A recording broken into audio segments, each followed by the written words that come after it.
DD Tamil தொலைக்காட்சி நேயர்கள் அனைவருக்கும் அன்பான வணக்கம். எத்திக்கும் தித்திக்கும் முருகா நிகழ்ச்சியில் முருகப்பெருமானோட பல ஆலயங்களை நம்ம தரிசனம் பண்ணுறோம். முருகப்பெருமான் எப்படி குன்று மட்டுமல்லாமல் எல்லா இடங்களிலும் நீக்கமர நிறைந்திருக்கிறான் அப்படிங்கிறத பல ஆலயத்தின் நிகழ்வுகள் மூலமாக நம்ம பார்க்குறோம். இன்றைக்கி நம்ம ஒரு முருகன் கோவிலை தரிசனம் பண்ண போகிறோம். இந்த முருகன் எங்கே இருக்கார் அப்படின்னா, இந்த இடத்தினுடைய பெயர் வையப்ப மலை அப்படின்னு பேர். இது எங்கே இருக்குது அப்படின்னா, ராசிபுரம், நாமக்கல் மாவட்டம் ராசிபுரத்திலிருந்து சுமார் 8 கிலோமீட்டர் தொலைவில் திருச்செங்கோடு செல்லக்கூடிய பாதையில் மல்ல சமுத்திரம், இந்த இடத்தினுடைய பெயர் மல்ல சமுத்திரம்.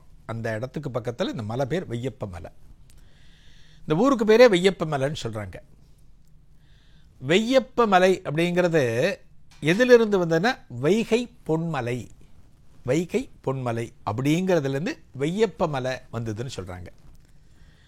இந்த ஆலயத்தில் ஒரு 240 படி இருக்குது. இந்த மலையை, இந்த பகுதியில் நீங்கள் போனீங்கன்னா எங்கே பார்த்தாலும் எந்த இடத்துலேருந்தும் இந்த மலையை தரிசனம் பண்ணலாம். 240 படி மேலே ஒரு குன்று, குன்றுக்கு மேலே இந்த மலை இருக்குது. இந்த மலையை பார்த்தீங்கன்னா, இந்த கோவிலோட அமைப்பை பார்த்தீங்கன்னா பழனி போலவே இருக்கும். அதனால் என்ன சொல்கிறாங்க, இந்த இடத்த சிறு பழனி, சின்ன பழனி அப்படின்னு இந்த கோவிலை சொல்கிறாங்க. முருகப்பெருமான் எப்படி அங்கே குடியிருக்காரோ, எங்கள் பழனியில் குடியிருக்காரோ, அதே போல் இந்த இடத்துல சுப்பிரமணிய சுவாமிங்கிற பேரில் குடியிருக்கார். அதனால் இவருக்கும் அதே பேரை வச்சு அதே போல் கொண்டாடுகிறார்கள். எப்படி பழனியில் போகர் பிரதிஷ்டை பண்ணினாரோ, நவபாஷான விக்கிரகத்தை பிரதிஷ்டை பண்ணினாரோ, இந்த இடத்துல இந்த முருகப்பெருமானுக்கு ஒரு சிலா வடிவம் விக்கிரகம் தயார் செய்து இந்த இடத்துல பிரதிஷ்டை பண்ணி வணங்க ஆரம்பித்தவர் கொங்கண சித்தர். இந்த கொங்கணர் போகருடைய சீடர்.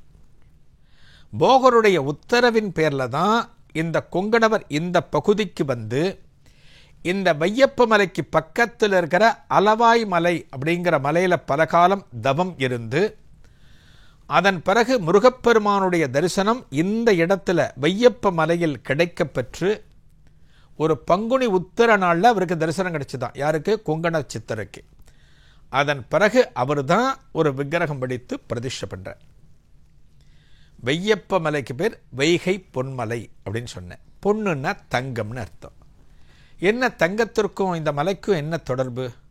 இந்த மலை தங்கமாக இருக்கா? தங்க மலையின் மேலே தான் முருகப்பெருமான் வீற்றிருக்கிறான சந்தேகம் வருது இல்லையா? அதற்கான சம்பவத்தை பார்ப்போம். அகத்தியர் பெரிய சித்த புருஷர். அகத்தியரை பற்றி நம்ம நிறைய படிச்சிருக்கோம். இந்த அகத்தியருடைய சீடர்கள் சில பேர் இங்கே மலையில் உட்காந்துட்டு, பக்கத்தில் ஒரு மலையில் உட்காந்துட்டு அங்கே இருக்கிற மூலிகைகள்லாம் பறிச்சுட்டு அவங்க என்ன பண்ணுறாங்க, ரசவாதத்தின் மூலமாக தங்கத்தை தயார் பண்ணுறாங்க. தங்கம்ங்கிறது ரசவாதத்தின் மூலமாக சித்தர்கள் அந்த காலத்தில் தயார் செய்தார்கள். நம்ம நிறைய படிச்சிருக்கோம். அந்த தங்கத்தை என்ன பண்ணுவாங்க சித்தர்கள்? யார் கஷ்டப்படுகிறார்களோ அவர்களுக்கு கொடுப்பார்கள். அதையும் நம்ம படிச்சிருக்கோம். ஆனால் இங்கே பார்த்தீங்கன்னா இந்த சித்தர்கள்லாம் தங்கத்தை தயார் பண்ணிகிட்டே இருக்காங்க. யார்? அகத்தியருடைய சீடர்கள். தயார் பண்ணி பெருசாக ஒரு மலை போல் வந்தாச்சு. தங்கத்தை ஒரு மலை போல் குவிச்சு வச்சு அப்படி இருக்கும், அதுபோல் ஒரு மலை மாதிரி வந்துடுது. எதற்காக இவ்வளவு தங்கத்தை தயார் பண்ணணும்? ரசவாதத்தின் மூலமாக. நமக்கெல்லாம் ஒரு சந்தேகம் வருது இல்லையா? யாருக்கேனும் கொடுக்கணும் அப்படின்னா கொஞ்சமாக பண்ணி கொடுத்தா போகிறோம். அன்றைக்கி வேலை முடிஞ்சு போச்சுன்னா அதற்கு மேலே தங்கத்தை தயார் செய்யக்கூடாது. ஆனால் இங்கே பார்த்தீங்கன்னா நிறைய தங்கத்தை தயார் பண்ணிட்டாங்க. பழனியில் இருக்கிற முருகப்பெருமான் இதை பார்க்குறான். ஏன்னா முருகப்பெருமானது பிரதான பக்தர் தான் அகத்திய பெருமான். முருகப்பெருமான் தான் அகத்தியருக்கு தமிழ் இலக்கணத்தை சொல்லி கொடுத்தவர். இப்பேற்பட்ட அகத்தியரது சீடர்கள் நல்ல காரியத்தை பண்ணாமல் தங்கத்தை உற்பத்தி பண்ணுறதில், ரசவாதம் பண்ணுறதில் மூழ்கி கிடக்கிறார்களே, இவர்களை திசை திருப்பணும், அதிலிருந்து இவர்களை மீட்கணுங்கிறதுக்காக முருகப்பெருமான் பழனியில் இருந்து புறப்பட்டு இங்கே வர என்ன பண்ணுறார், இந்த சீடர்களுக்கு புத்திமதி சொல்லணும். தங்கம் பிரதானம் அல்ல அப்படிங்கிறத தெரியப்படுத்தணும். அதற்காக என்ன பண்ணுறாராம், ஒரு இடையர் குல சிறுவனாக முருகப்பெருமான் வரான். ஒரு இடையர்குல சிறுவனாக முருகப்பெருமான் வந்து இவர்களுடன் கலக்கிறான், இந்த சீடர்களோட கலக்கிறான், இவர்களோட வசிக்க துவங்குகிறான். ஒரு நாளைக்கு இந்த சீடர்கள் கொஞ்சம் ஒரு மாதிரி அயற்சியோடு இருந்தபோது என்ன பண்ணுறான் முருகன், இந்த இடையர்குல சிறுவன் இந்த தங்கமலையை அப்படியே தூக்கிடுறான். இவர்கள் தயார் செய்த மொத்த தங்கமும் எப்படி இருக்கு, ஒரு மலையாக இருக்குது, அந்த மலையை அப்படியே தூக்கிட்டு போகிறான். தூக்கிட்டு போனோன்னு கொஞ்ச நேரம் கழித்து அவர்களுக்கு விவரம் தெரிந்து இந்த சீடர்கள் அத்தனை பேரும் தொடர்கிறார்கள், அந்த இடையர்குல சிறுவனை தொடர்கிறார்கள்.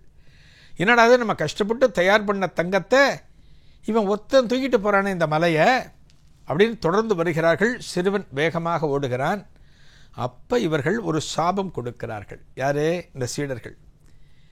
நீ கொண்டு போகிற அந்த மலையை வை பொன்மலைய அப்படின்னு கத்திட்டே வராங்களாம். ஆனால் அந்த சிறுவன் வைக்கவே இல்லை, எடுத்துட்டு ஓடுறான். வை பொன்மலைய அப்படிங்கிறாங்க. சிறுவன் கேட்கல. இப்போ பார்த்தீங்களா, வை பொன்மலையன்னு இந்த சீடர்கள் குரல் கொடுத்தது வைகை பொன்மலைன்னு ஆரம்ப நாட்களில் வழங்க ஆரம்பித்து மெல்ல மெல்ல அந்த பெயரானது மருவி வெய்யப்ப மலை அப்படின்னு மாறிப்போச்சு.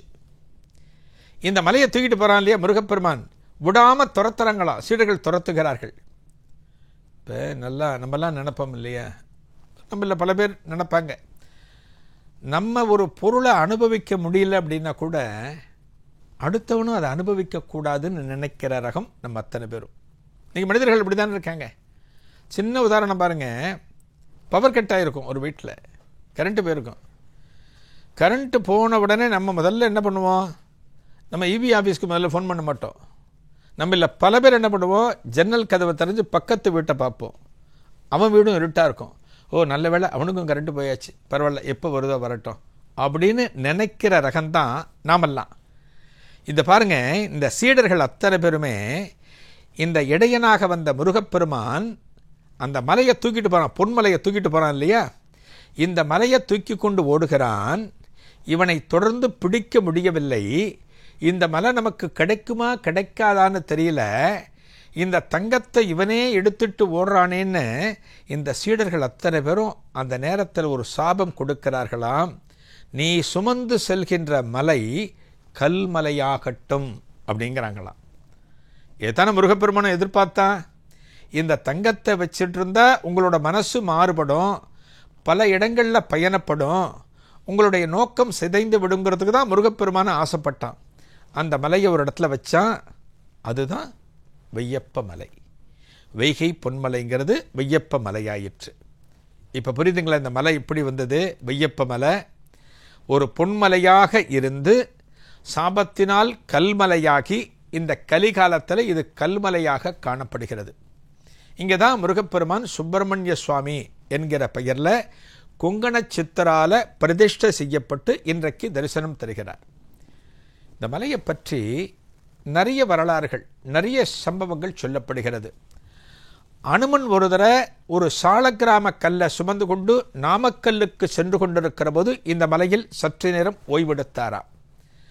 கோயம்புத்தூரில் பார்த்தீங்கன்னா அணுவாவி அப்படின்னு ஒரு இடம் இருக்குது, முருகப்பெருமான் உறைந்து வருகிற திருத்தலம். அந்த அணுவாவியோடு அனுமனோடு முருகப்பெருமான் சம்பந்தப்பட்டிருக்கிறான். அதற்கு அடுத்து அனுமனும் முருகனும் சம்பந்தப்பட்ட மலை அப்படின்னு இந்த வெய்யப்ப மலையை சொல்கிறாங்க. அடுத்தது நாரத மகரிஷி. நாரத மகரிஷியோடு இந்த மலைக்கு தொடர்பு இருக்கு. ஒரு தடவை என்ன பண்ணினார், ஒரு பெரிய யாகத்தை நடத்துகிறாராம் நாரத மகரிஷி.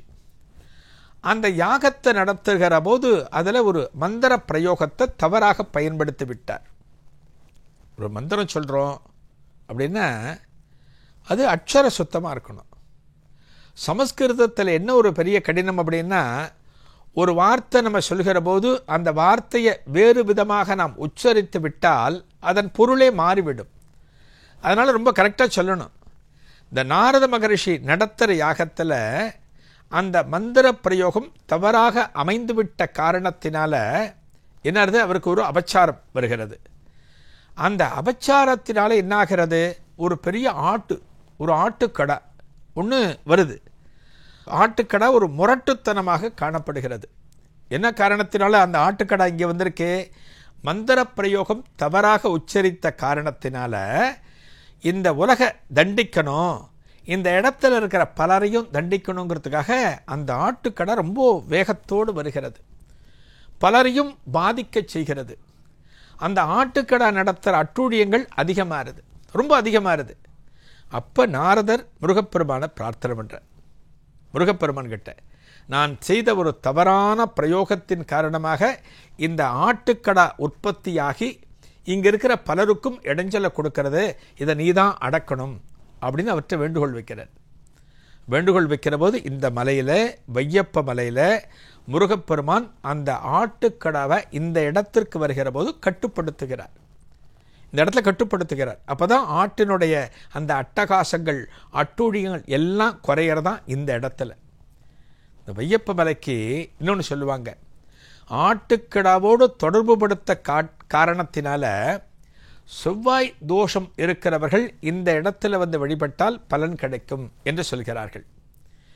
இன்னொரு விஷயம் சொல்கிறாங்க, இந்த மலையை முருகப்பெருமான் தூக்கிட்டு போனார் இல்லையா, தொடர்ந்து அகத்தியூருடைய சீடர்கள் ஓடினாங்க இல்லையா, இந்த மலையை வெய்யின்னு சொன்னாங்க இல்லையா, மலையை வச்சாரு, கல்லு மலையாச்சு இல்லையா. அந்த சமயத்தில் ஔவையார் இந்த மலைப்பகுதியில் உட்கார்ந்து தவம் செஞ்சுட்டு இருக்காங்களாம். ஔவையார் நம்ம கேள்விப்பட்டிருக்கோம், பல இடங்களுக்கும் பயணித்தவர், முருகப்பெருமான பல இடங்களில் தரிசித்தவர். அந்த ஔவையார் பாட்டி இந்த மலையில் தவம் செய்கிற போது இந்த முருகப்பெருமானை பார்க்குறாங்க, இந்த மலையை சுமந்து கொண்டிருக்கிறத பார்க்குறாங்களாம், ஔவையாரும் பார்க்குறாங்களாம். அதன் பிறகு ஔவையார் சொல்கிறாங்க, வெய்யப்பா மலையன்னு சொல்கிறாங்க. சொன்ன பிறகு முருகன் வைக்கிறான், கல்லு மலையாகிறத நம்ம பார்த்தோம். அதனால் வெய்யப்ப மலை. இந்த மலையை வச்ச பிறகு அந்த முருகப்பெருமான் ஔவையாருக்கும் அகத்தியருடைய சீடருக்கும் பல உபதேசங்களை கொடுத்து அவர்களை ஆட்கொள்கிறான.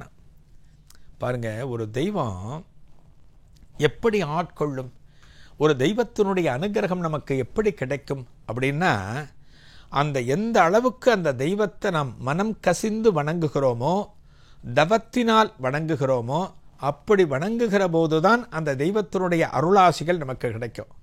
இவ்வளோ பேரை கூட்டிட்டு வந்து இந்த மலையை கீழே வச்சு கல்லு மலையாக்கி அந்த சீடர்களுக்கும் ஔவையாருக்கும் அந்த இடத்துல உபதேசம் செய்கிறானாம் முருகப்பெருமான். இந்த மலை பார்த்திங்கன்னா எத்தனையோ பக்தர்கள் இந்த சுற்று வட்டாரத்திலிருந்து நித்தமும் வருகிறார்கள். இந்த மலையை பார்க்குறதுக்கே பழனி மலை மாதிரி இருக்கும்னு சொன்னேன். நீங்கள் ஒரு எந்த தொலைவிலேருந்து பார்த்தாலும் பழனி மலை மாதிரி இருக்கும்.